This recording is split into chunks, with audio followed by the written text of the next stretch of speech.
அண்மை செய்தியை பார்த்து வருகிறோம். பிரதமருடைய பேச்சிற்கு தமிழக முதலமைச்சர் கண்டனம் தெரிவித்திருந்த நிலையில் தமிழக பாஜக தலைவர் நயினா நாகேந்திரன் அவர்கள் பதிலளித்திருக்கிறார்.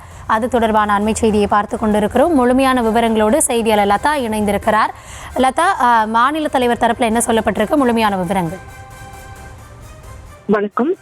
முதலமைச்சருக்கு கண்டனங்களை பதிவு செய்து பாஜக மாநில தலைவர் நயினா நாகேந்திரன் பதிவிட்டிருக்கிறார். அந்த வகையில் அவர் வெளியிட்டிருக்கும் பதிவில், இரட்டை வேடமும் போலித்தன அரசியலும் எதற்கு முதல்வர் ஸ்டாலின் அவர்களே என்று குறிப்பிட்டு பதிவிட்டிருக்கிறார். மேலும் இன்று தமிழர்கள் பீகாரிகள் ஒற்றுமைக்காக காலையிலேயே கொதித்தெழுந்து பதிவிட்டுள்ள முதல்வரே, தங்களது தேர்தல் பிரச்சாரத்தின் போது வயிற்று பிழைப்புக்காக வரும் வட மாநிலத்தவர்களை தமிழகத்திற்குள் திமுக என்றும் அனுமதிக்காது என்று சூளுரைத்தீர்களே, அப்போதெல்லாம் தேச ஒற்றுமை மறந்துவிட்டதா என்றும், பீகாரிகள் தமிழகத்தில் கழிவறை கழுவுகின்றனர் என்று தரக்குறைவாக பாராளுமன்ற உறுப்பினர் தயாநிதி மாறன் கூறிய போதும், பானிபூரி விற்றவர்கள் என்று முன்னாள் அமைச்சர் பொன்முடி ஏளனமாக பேசிய போதும், தங்களது மூத்த அமைச்சர் வட மாநில பெண்களை பன்றிகளுடன் ஒப்பிட்டு வசைபாடிய போதும் வேற்றுமையில் ஒற்றுமை தங்கள் கண்ணுக்கு தெரியவில்லையா என்றும் குறிப்பிட்டிருக்கிறார். மேலும் இப்படி தாங்களும் தங்கள் திமுக உடன்பிறப்புகளும் அனுதினமும் பீகார் மக்களை பொதுவெளியில் வசைபாடி அவமதிக்கும் உண்மையை தான்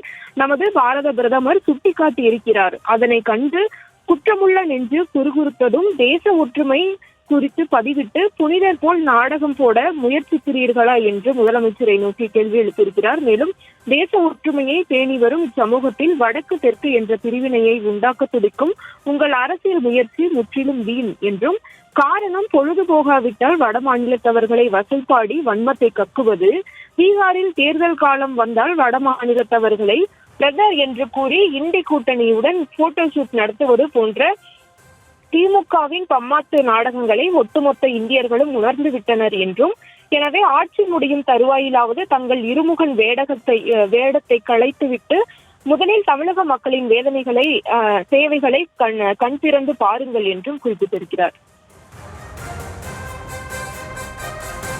விவரங்களுக்கு நன்றி லதா.